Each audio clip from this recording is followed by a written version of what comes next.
بداية بسم الله والصلاة والسلام على أفضل الخلق سيدنا محمد رسول الله. بداية موسم على الجميع، إن فترة ما اشتغلنا بفراخ الزق اليدوي لأنه كان نهاية موسم وبداية موسم. الآن إن شاء الله بإذن رب العالمين رجعنا لكم تشكيلة حلوة ومميزة. اليوم معانا فراخ جرين شيك حبايبي، أعمار من أيام إلى أعمار أسبوعين أسبوعين ونص. حبات تبارك الرحمن، اللي حاب يقدر هيك حبات زق يدوي، صحة ونظافة وجمال، إنتاج محلي، إنتاج الأردن، إنتاج مربيين فخمين.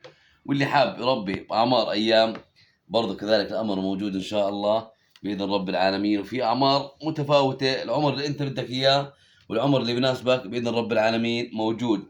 لدى أخوك ميد الشوبكي.